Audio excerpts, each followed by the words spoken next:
الحمد لله نحمده ونستعينه ونستغفره ونؤمن به ونتوكل عليه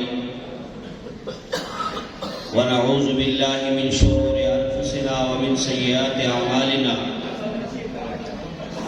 من يهده الله فلا مضل له ومن يضلله فلا هادي له ونشهد أن لا إله إلا الله وحده لا شريك له ونشهد أن سيدنا وسندنا وحبيبنا ومولانا محمدا عبده ورسوله أما بعد فأعوذ بالله من الشيطان الرجيم بسم الله الرحمن الرحيم ما كان محمد أبا أحد من رجالكم ولكن رسول الله وخاتم النبيين وكان الله بكل شيء عليما وقال رسول الله صلى الله عليه وسلم إنه سيكون في أمتي كذابون ثلاثون وفي رواية دجالون كلهم يزعم أنه نبي وأنا خاتم النبيين لا نبي بعدي صدق الله وصدق رسوله النبي الكريم ونحن على ذلك لمن الشاهدين والشاكرين والحمد لله رب العالمين. تمام حضرات و پیرا درود شریف شوق و محبت سره وایي. اللهم صل على محمد وعلى آل محمد كما صليت على إبراهيم وعلى آل إبراهيم إنك حميد مجيد. اللهم بارك على محمد وعلى آل محمد كما باركت على إبراهيم وعلى آل إبراهيم إنك حميد مجيد. قابل صدر احترام والتقرير صدر مجلس معزز محترم شیوخ کرام علماء کرام داغین علاوہ پمجمع کی طلباء کرام او د هر طبقه او د هر ادارې سره تعلق لرونکي عاشقانو نن دلته کم پروگرام چې منعقد شوی د هغې موضوع ده ختم نبوت. زمانه وړاندې شیخ صاحب محترم ډېر ښه انداز سره تاسو په دې خبره پوه کړئ چې دا انسان دا څومره قیمتي دی او د انسان سره ایمان څومره قیمتي دی. بهرحال جلسه د ختم نبوت ده. زه دوه درې خبرې د هغې وضاحت به کوم چې نن دلته زموږ دا راتګ دا خالص او مخلص صرف او صرف د جناب محمد رسول الله صلی الله علیه وسلم د ذات بابرکات په ډله کې د شاملېدو لپاره دی. دوه ډلې دا به تر قیامته پورې چلیږي. دا د دنیا د جوړېدو نه شروع شوي دي او تر قیامته پورې به وي او قیامت کې به هم دا وي. یو ډله هغه د رحمان والا ده، یو ډله د شیطان والا به وي، یو ډله هغه د اسلام د فدایانو به وي، دویمه ډله د اسلام د غدارانو به وي، یوه ډله په قرآن په انبیا علیه السلام د ځان قربانولو به وي، یوه ډله دا به د هغې د مخالفین وي. نو دا دوه ډلې به چلیږي تر قیامت او په قیامت کې به بیا دا دوه ډلې وي. یو به د حضور د عاشقانو وي او بل طرف ته به څه وي د حضور د غدارانو وي. یو به په اسلام باندې د فدایانو وي او بل طرف ته یو ډله به څه وي هغه به د اسلام د غدارانو وي، د اسلام د مخالفینو وي.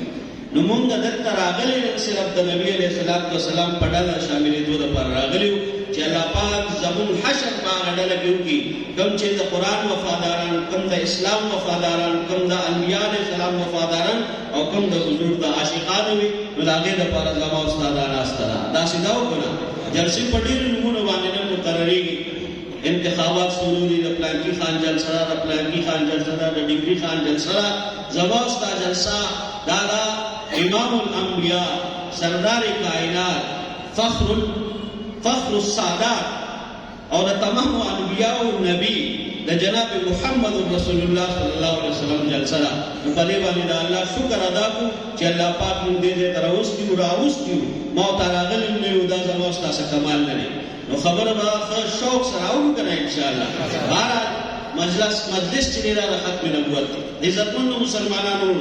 د ساده خبرې وکوم باندې کې ان شاء الله چې زموږ ټول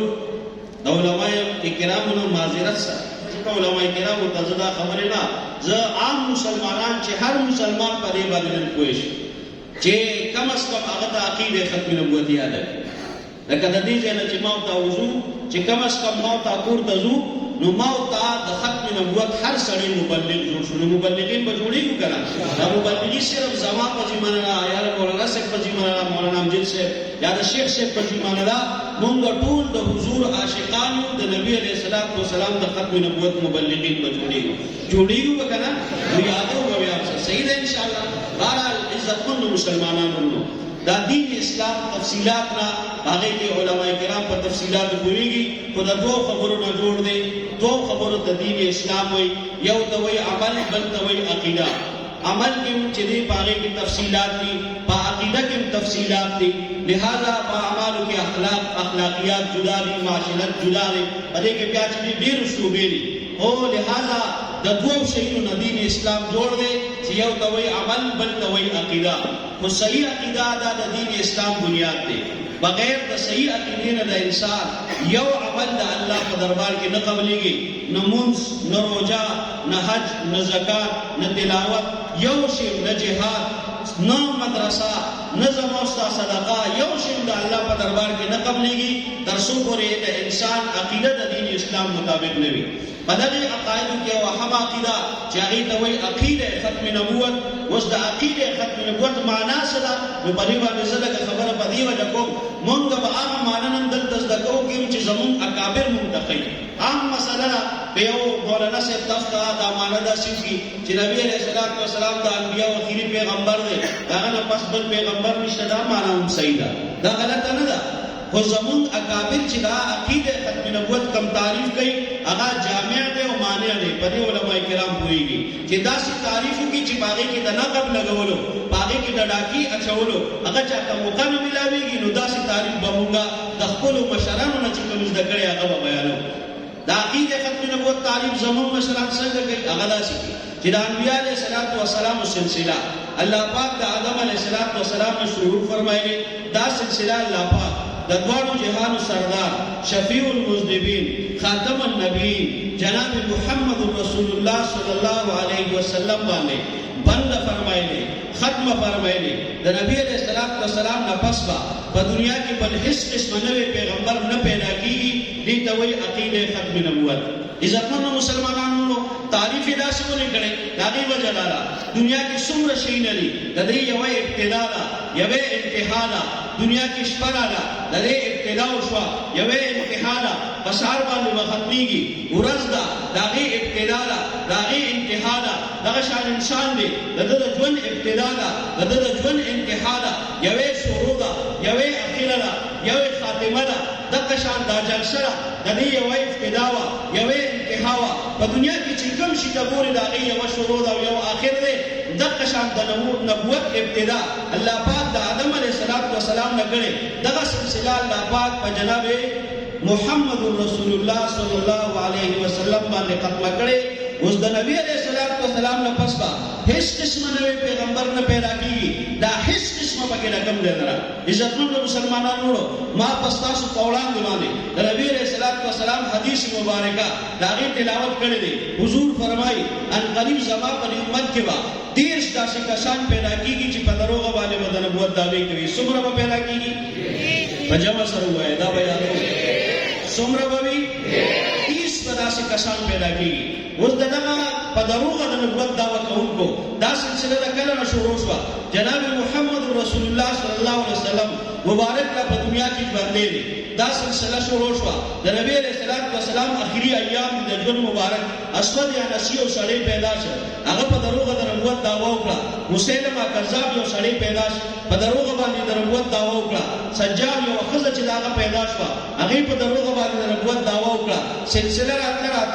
اسحاق اخرس یو سړی پیدا شو هغه په دروغ باندې د نبوت دعوه وکړه راتله بیا په ایران کې یو سړی پیدا شو د بهاءالله په نوم باندې هغه په دروغ باندې د نبوت دعوا وکړه سلسله را روانه وه د پاکستان د هندوستان د تقسیم نه وړاندې د دغې نه وړاندې د انګریز په اشاره باندې د میرزا غلام قادیاني په نوم باندې یو سړي هغه په دروغ باندې د نبوت دعوا وکړه دا څونه په دروغ د نبوت دعوا کوونکي خلک چې دنیا کې پیدا شوي دي د دې ټولو واسطه دوی د جناب محمد رسول الله صلی الله علیه وسلم نیولې ځکه د دوی دروغجن نبوت په دنیا کې چلېدنه که چېرته دوی د نبي علیه الصلاة والسلام نبوت دا آل نه جوړ کړی نو هر یو سړي چې آل جوړ کړی دی هغه د نبي علیه الصلاة والسلام نبوت دی آل جوړ کړی د هغې په آل کې بیا په دروغ د نبوت دعوه کړې ده ګوره دا مسیلمه کذاب د ده په ځای کې به اذان کېده په هغې کې چې به کله الفاظ را واشهد ان محمد رسول الله ده به وایي دا مؤذن رشا وایي محمد رسول الله د الله رسول دی هغه د ښار رسول دی او زه د کلي رسول یم او بیا حضور په خدمت کې خپل قاصدان رالېږي او هغې ته وایي چې لاړ شه د نبي علیه الصلاة والسلام په وړاندې د نبي علیه الصلاة والسلام د نبوت نه انکار نه کوي ګورئ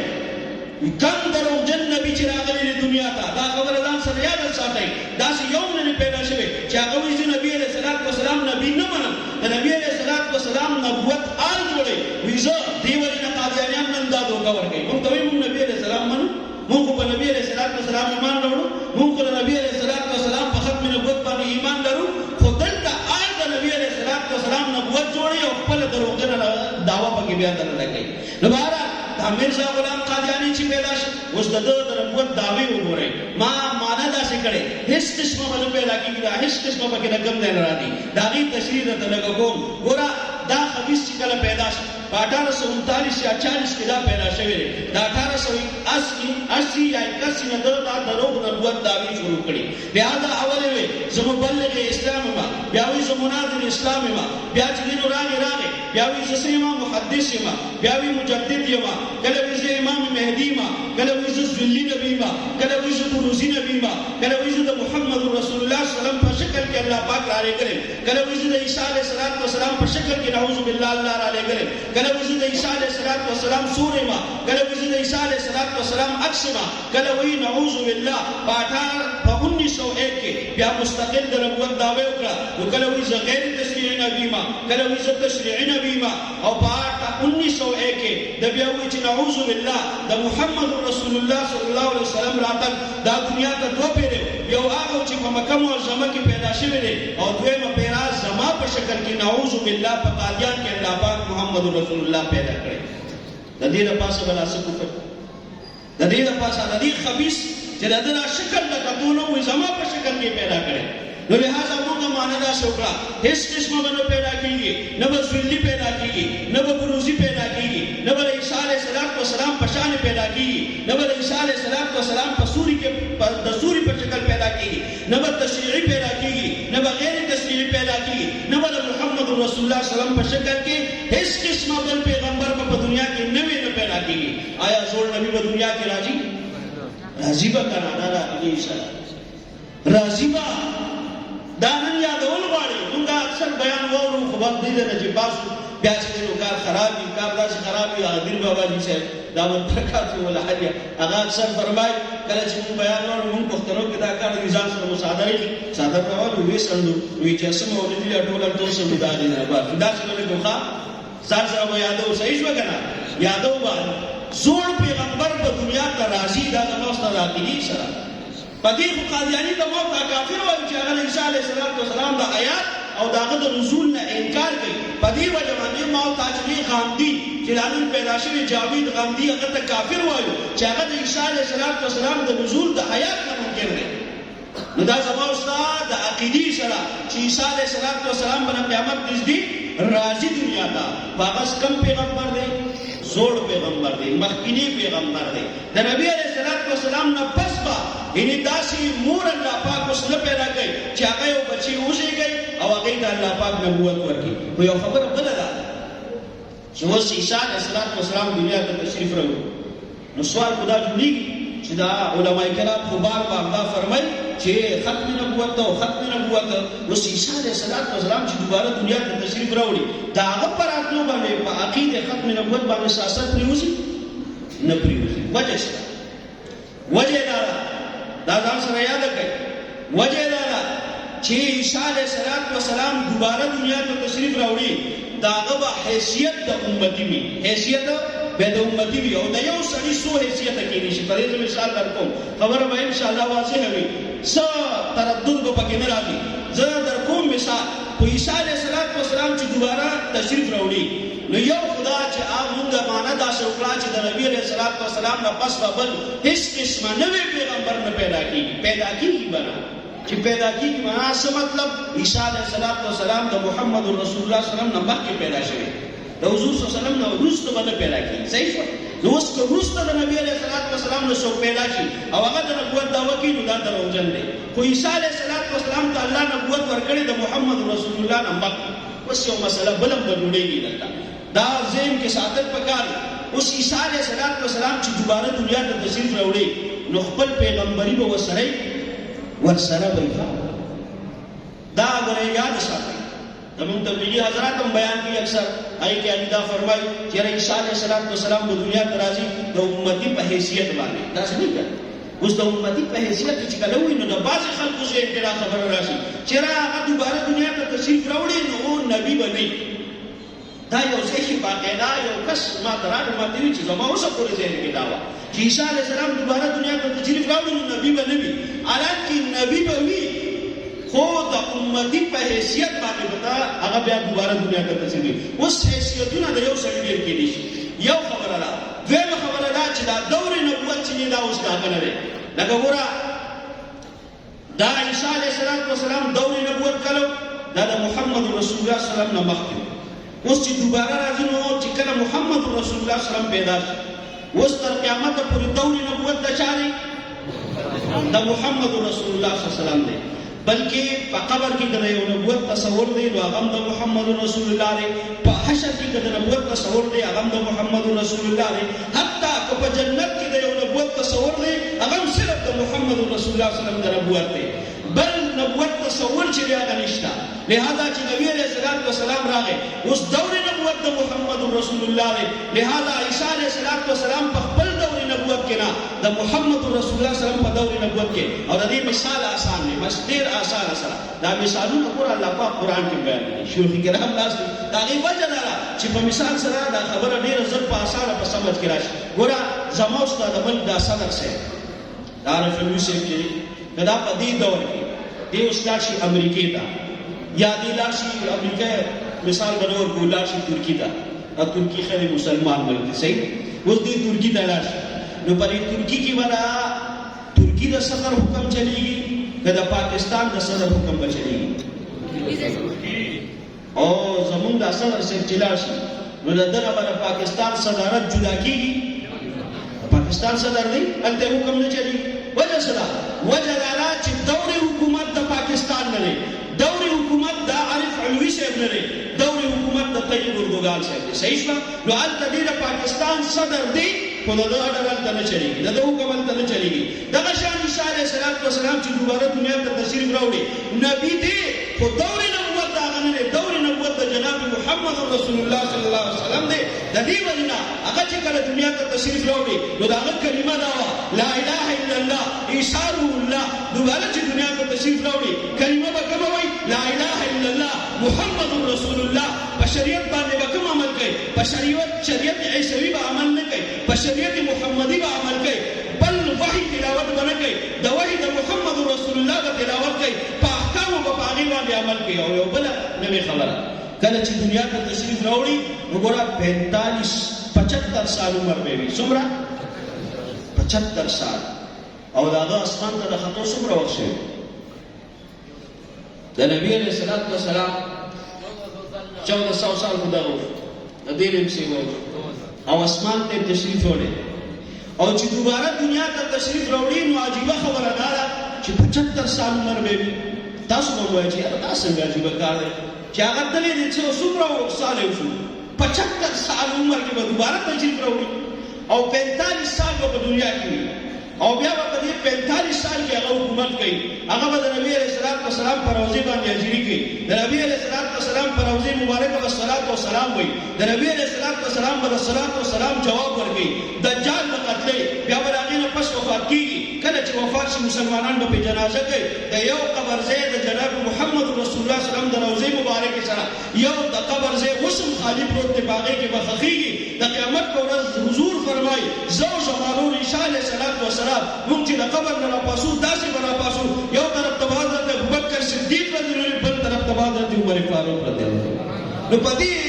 حیثیت په دې شکل کې به راپاسو.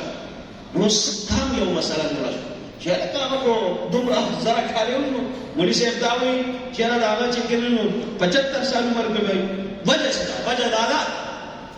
د دې آسان جواب حضرت علامه یوسف لودیانی شهید رحمه الله هغې ورکړی. هغې فرمایي کم ځای کې چې د لمر او د سپوږمۍ قید نه وي، د لمر او د سپوږمۍ په اسمان کې د لمر او د سپوږمۍ قید نشته، په جنت کې د لمر او د سپوږمۍ قید نشته. د جنت یوه ورځ د دنیا د ورځو څومره 50,000 کاله یوه ورځ ده، 50,000 کاله یوه ورځ ده. عیسی علیه السلام په جنتي دنیا باندې دی، په اسمان کې دی. د هغې ځای یوه ورځ د دنیا د ورځو دا د 50,000 کالو برابر ده. عیسی علیه السلام چې اسمان ته ختلی څومره ټیم وي، نو دا د 50,000 کالو په مقابله کې څومره جوړېږي؟ نیمه ورځ نه، یو څو منټ هم نه جوړېږي. نیمه ورځ نه، یو څو منټ هم نه جوړېږي. نو کله چې عیسی علیه السلام د دې وجې نه احادیثو مبارکو کې راځي، کله چې عیسی علیه السلام د اسمان نه راکوزېږي، په دوو فرشتو په اوبو پرونو باندې میلا شي، کله چې هغې مینان ته راکوشي، د مینان نه چې راکوزېږي، نو په هغې وخت کې کله چې اسمان ته خته، په هغې وخت کې غسل فرمایلو، د هغه غسل اوبه به په هغه وخت کې د خپلو ویښتو مبارکو نه بهېږي. ځکه د هغه ولې په 3 منټو په 4 منټه کې د سړي ویښته وچېږي نه وچېږي، زما د خپله نه وچېږي، پوره چې د سهار ولامونه د غرمې پورې په دې باندې لګېږي دا نه وچېږي. نو هغه اوبه مبارکې به د هغه د ویښتو مبارکو نه بهېږي. نو لهذا او حیثیت د یو سړي ډېر شی کېږي. ګوره زه مثال سره در کوم، زمونږ دلته د دې مجلس صدر صاحب مولانا امجد صاحب د ده حیثیتونه څو کېدی شي، د یو انسان څو حیثیته کېدی شي، او یو حیثیت دا د بل حیثیت منافي نه وي. لکه د یو سړي څو حیثیته، دا د یو سړي څو حیثیته کېدی شي، یو حیثیت د بل حیثیت منافي نه وي. هغه څه ده؟ هغه داسې ګوره دا مولانا امجد صاحب ستاسو د یوسي د عالمي مجلس تحفظ ختم نبوت امیر هم دی، صحیح شوه. ورسره مولانا امجد صاحب د خپل مسجد خطیب صاحب هم دی، ورسره مولانا امجد صاحب کېدی شي په یو مدرسه کې محتمم صاحب مدرس صاحب هم وي. لہذا که اوس کوټونه او دا مثال در کوم، مثلا تاسو وایئ چې د سیاست خبرې شروع کړي، مثال در کوم، سیاست هم حرام نه دی، سیاست هم په اسلام کې دی، او په موږ به اعتراض هم نه کوئ د مولیانو باندې چې تاسو سیاست ولې کوئ. د دې ملګرو د یو مثال در کوم. ګوره مولي صاحب ستا هم یو ووټ دی، ستا هم ته پاکستاني، ستا هم شناختي کارت دی، زم پاکستاني یم، زم چې دی نو شناختي کارت مې دی، زم د پاکستان وفادار، تم د پاکستان وفادار. نو ته چې کله سیاست کې ما کله مې اعتراض نه دی کړی ته سیاست مه کوه. نو کله چې ملا صاحب سیاست کې بیا ورته لکه ته وایي دا سیاسي شو، ولکه دا سیاست بیا د مذهب نه بار دی. نو که د مذهب نه بار دی نو بیا موږ په کافر ملک کې اوسېږو. مصیبت خدا دی موږ بیا په کافر ملک ځکه چې سیاست چې دا کفر دی که نه، نو چې کفر شو نو بیا خو زموږ دا ټول د الف نه والا یي پورې به موږ بیا دا فتوا لګوو چې موږ خو چا ته هم کافر نه، موږ بېپري ته کافر ویلي، نه مو نیشنلي ته کافر ویلي، نه مو مسلم لیګ والو ته کافر ویلي، هېڅ چا ته هم کافر. دا صرف مثال در کوم، خو په موږ باندې به اعتراض نه کوئ ځکه چې څنګه ستا حق دی د سیاست داسې زما حق دی د سیاست. نو موږ ته به خپل حق راکوئ که نه، په دې خو به اعتراض نه کوئ. دا خو صرف مثال در کوم، هغې کې به دا خبره ضمني راغله. دې وخت د سیاست خبره نه کوم، خو که مولانا امجد صاحب اصوټونو ته ودرېده او دا ستاسو د یوسي چې دی نو ناظم صاحب شي، نو بیا به څه وي د ده یو حیثیت د ناظم صاحب شي. خو چې اوس کله ستاسو نه په دې بازار کې څوک تپوس وکړي چې یاره دا مولانا صاحب څوک دی، تاسو ورته وایئ دا دې به ناست وي، دې به ناظم وي، د ناظم په دفتر کې به تاسو نه تپوس وکړي چې دا مولانا صاحب څوک، تاسو ورته وایئ دا زموږ د محلې امام صاحب دی. دا خو ناست دی نو په دفتر کې دی، ناظم صاحب ته دا زموږ د محلې امام صاحب دی. آیا د دې نظامت سره د ده نه امامت جدا شو؟ جدا نه شو، امام دی او بیا هم ناظم دی. دغه شان عیسی علیه السلام چې دوباره دا امام دی او د مدرسې محتمم دی، دا به ناظم صاحب وي او د مدرسې محتمم صاحب به وي، دا به ناظم صاحب وي او دا به خطیب صاحب وي. لہذا دا منافي نه دي، دا یو سړي ډېر حیثیتونه کېدل. خو دا چې کله دې په مدرسه کې ناست دی د فرایض منصبي جدا دي دی چې کله بیا په د نظامت په ځای کې د ناظم سے په دفتر کې ناست او ناظم وي بیا به فرایض منصبي جدا وي او کله چې دی بیا دی په خطابت باندې ناست وي نو په خطابت کې فرایض منصبي بیا جدا وي صحیح شو فرایض وتا بیا نور متوجه کیږي دا الله تعالی طرف نه نو د دې وجه عیسی علیه السلام د خپل وخت نبی وو او دی اوسم دی نبی نبوت نه جدا کیږي خو چې دوباره تشریف راوړي نو حیثیت به جدا کیږي دا یو حیثیت بداوي چې هغه به جناب محمد رسول الله صلی الله علیه وسلم د امتی په حیثیت باندې یو دا چې هغه به حضور اقدس صلی الله علیه وسلم د صحابي په حیثیت باندې یو دا چې هغه به د نبی رسول الله د خلیفہ په حیثیت باندې دنیا ته تشریف راوړي نو لہذا دا حیثیتونه دا د نبوت منافی نه دي او دا شان دی د عیسی علیه السلام چې هغه یو جلیل القدر پیغمبر نبی به وي او دا د دې امت شان دی چې یو جلیل القدر نبی به دی امت کې د امتی په حیثیت باندې راځي بهرحال عرض مې دا کوو چې دا زموږ د عقیدې نه سره مخالف نه ده نو ما معنا داسې کړې وه چې هېڅ قسمه نوی پیغمبر به نه پیدا کېږي او د عیسی علیه السلام زوړ پیغمبر دی د هغه په راتلو سره په عقیدې ختم نبوت باندې څه اثر د چا سر په اخلاص شو ماشاءالله دا پټې والوي وي د چا سر په اخلاص شو دا به داسې ذکر وي لہذا د ټولو سر په دې مسله باندې اخلاص شګره چې په عقیدې ختم نبوت باندې څه اثر نه پرېوځي بهرحال وخت کم دی د خپله خبره راټولم ځکه وبجې ستاسو مونځ هم دی خو دونه عرض کوم چې زمونږ یو عقیدې ختم نبوت یادوي چې د انبیاء سلسله الله پاک د آدم علیه السلام نه شروع کړي دا سلسله الله پاک په محمد رسول الله صلی الله علیه وسلم ختمه کړي او بنده کړي د نبی علیه السلام نه پس په دنیا کې هیڅ قسمه نوی پیغمبر نه پیدا کیږي دې ته وایي عقیده ختم نبوت د عیسی علیه السلام پر راتلو سره په عقیده ختم نبوت باندې څه اثر نه پرېوځي اوس دویمه خبره ده زمونږ د دې جلسو د دې د انعقاد د دې مقصد څه دی مقصد یو دا د ایمان حفاظت دی صحیح شو پدې کې د مسلمانانو د ایمان مونږ حفاظت کوو دویم دا پدې کې دعوت اسلام دی چاته کافرانو ته ټول کافرانو ته الحمدلله د مجلس په لاس باندې په تمامه دنیا کې د قادیانانو نه علاوه خلک الحمدلله مسلمانۍ او دریم دا چې نو دا سره تحفظ د پاکستان دی د تحفظ د پاکستان څنګه دا پاکستان چې کله جوړېده نو د دې به یو ناره لګېده تاسو ته به یاد وي دې مشرانو ته به تاسو ته به کېدای شي مشران خپل وایي په دې کې کېدای شي هغه مشران اوس نه وي خو کله چې پاکستان ازادېده نو په هغه وخت کې به یو ناره لګېده چې پاکستان کا مطلب کیا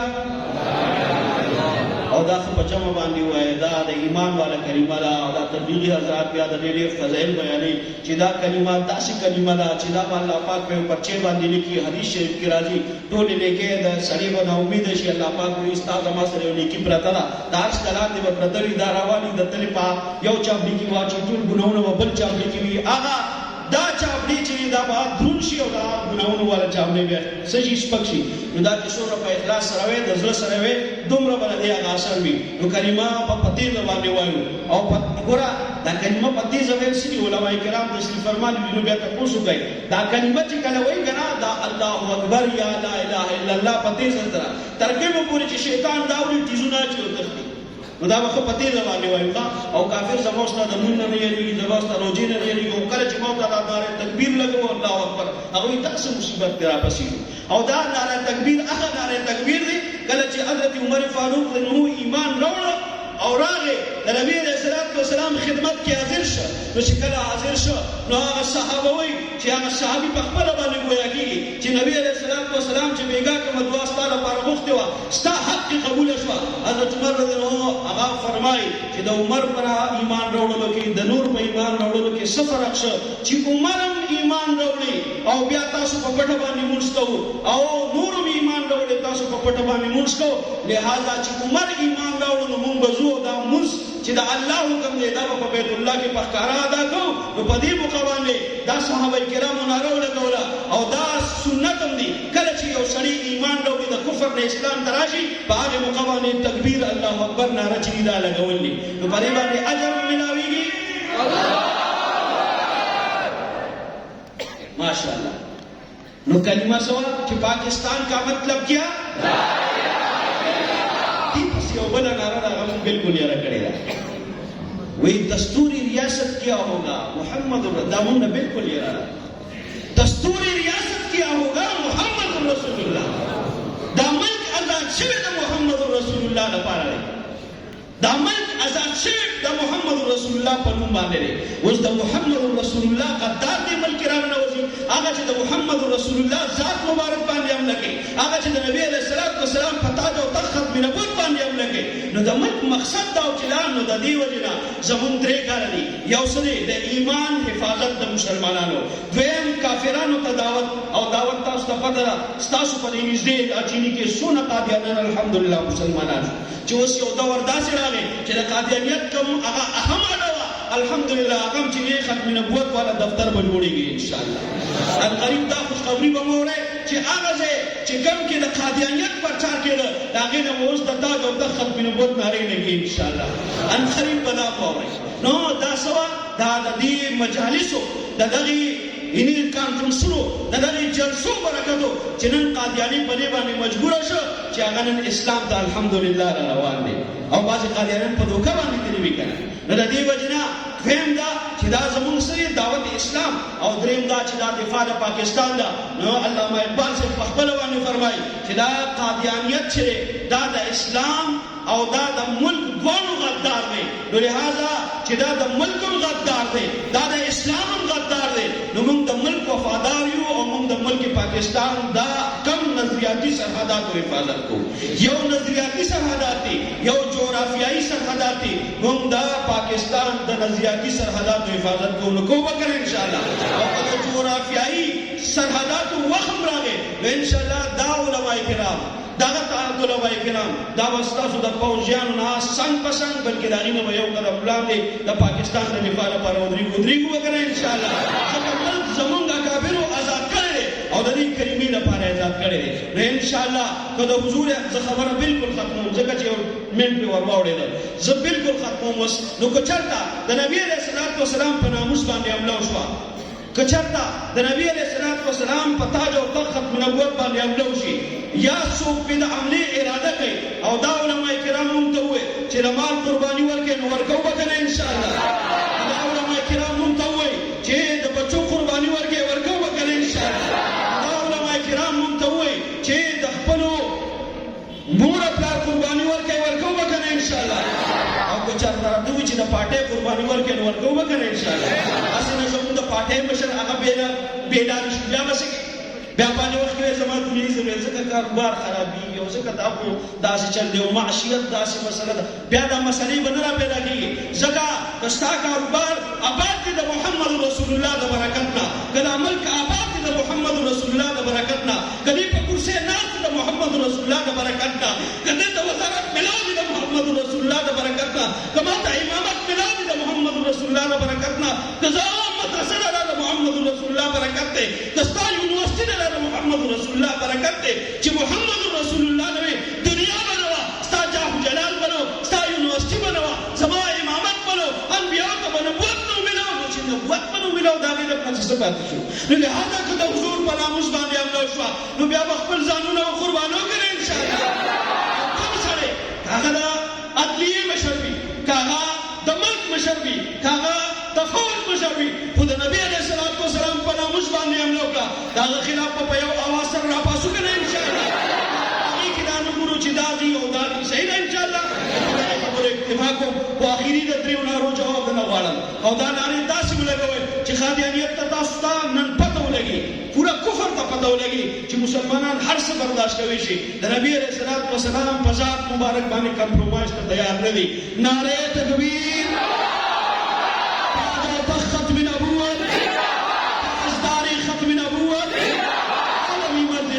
ختم نبوت माशाअल्लाह अजान को अजान पर इंशाअल्लाह मुتصل जब मुद्री